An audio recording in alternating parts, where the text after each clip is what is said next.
Marahlah saya suruh dia keluar. Begitu dia keluar, dia banting pintu kelas itu, der gitu. Begitu dia banting pintu itu, saya merasa dia membanting hati saya. Selamat datang di channel M Shobri TV.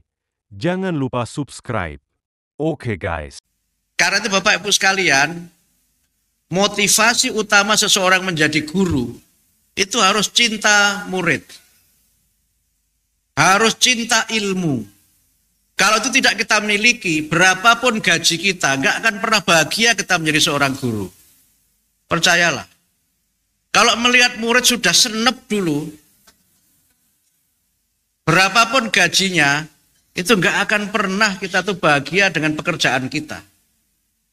Walaupun tunjangan dinaikkan sampai berkali-kali lipat, bighairi hisab itu,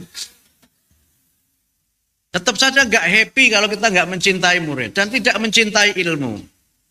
Karena kalau tidak mencintai ilmu, itu tidak ada personifikasi ilmu dalam diri kita.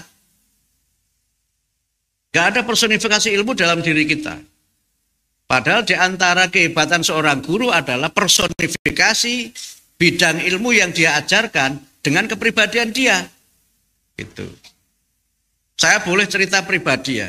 Cerita pribadi. Saya jadi dosen itu sekarang sudah 31 tahun.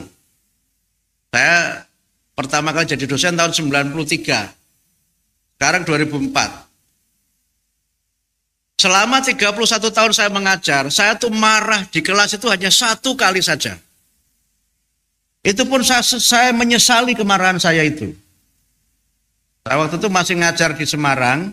Saya harus datang dari Jakarta. Untuk ngajar itu saya harus bangun sebelum subuh. Karena saya harus ikut pesawat penerbangan yang pertama. Saya ngajar, mahasiswa itu nggak memperhatikan. Saya tanya, dia malah balik nanya. Pertanyaannya tadi apa, Pak?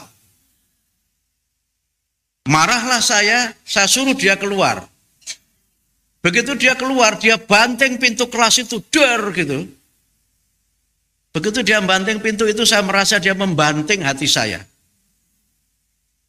Kemudian saya pulang, saya cerita ke istri saya pengalaman saya itu. Saya kalau ada gundah-gundah itu mengadunya ke istri. Kalau dapat gaji banyak jarang cerita.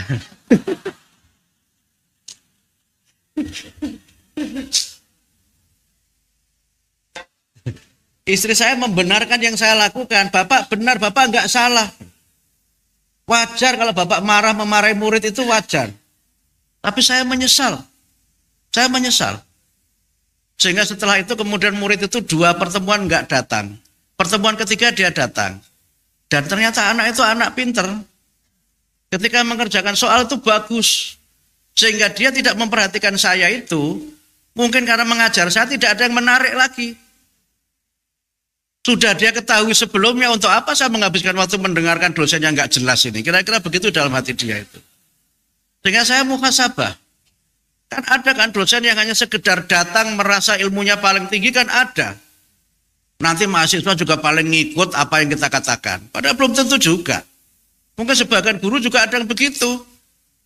Terutama guru matematika kan nggak perlu pengembangan. Guru matematika mana ada yang pengembangan? Nggak ada. Rumusnya juga itu aja.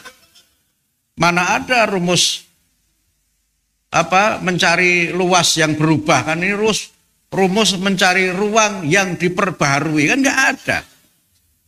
Makanya guru matematika itu bisa ngajar tanpa bawa buku.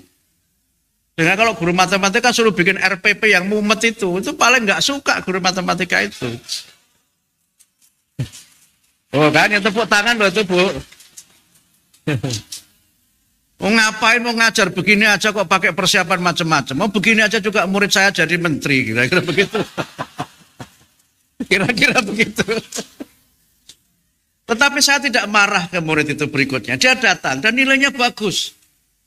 Tapi kemudian setelah sekian lama saya sudah lupa dengan dia. Kemudian waktu saya masih di BSNP Pak Iwan, ada acara Kemendikbud di salah satu hotel di Jakarta. Saya karena nunggu acara begitu, kemudian tiba-tiba ada anak muda mendekati saya. Mendekati saya. Bapak Pak Mukti ya? Iya. Kamu siapa? Saya mahasiswanya Bapak. Mahasiswa saya di mana? Dulu Pak waktu masih di IAIN Semarang. Oh, rupanya dia mahasiswa saya yang saya marahi, saya suruh keluar kelas itu. Di situ dia disuruh berperan sebagai tukang baca doa di kementerian itu. Itu. Jadi rupanya dia anak pinter memang. Sayanya aja nggak pinter gitu. Merasa hebat sebagai dosen, terus muridnya suruh dipaksa mendengarkan yang nggak mutu itu. Sejak itu saya nggak pernah main-main. Saya sejak itu senakal apapun mahasiswa, saya anggap sesuatu yang jenaka saja. Itu. Sudah mau kuliah, sudah mau keluar, dia baru datang. Saya bilang, Anda datang tepat pada waktunya. Saya bilang begitu aja. Dia cengar-cengir aja, saya bilang begitu kan. Kenapa? Datang untuk pergi gitu. Itu bukan judul lagu loh itu. Datang untuk pergi itu. Itu biasa aja gitu. Dan akhirnya ya mohon maaf, saya cerita ini di banyak tempat kan. Saya suatu saat datang acara, ada seorang kawan saya ujian di UGM, promosi doktor, ujian terbuka. Kemudian saya datang situ, terus tiba-tiba ada perempuan mendekati saya. Yang tadi mahasiswa itu laki-laki yang tadi, yang ini perempuan. Mendekati saya, Bapak Pak Muti ya, iya. Kok Anda masih ingat saya? Saya mahasiswa Bapak. Oh iya. Kok Anda masih ingat saya? Suara Bapak saya tidak pernah lupa. Waduh, agak genit memang mahasiswa ini.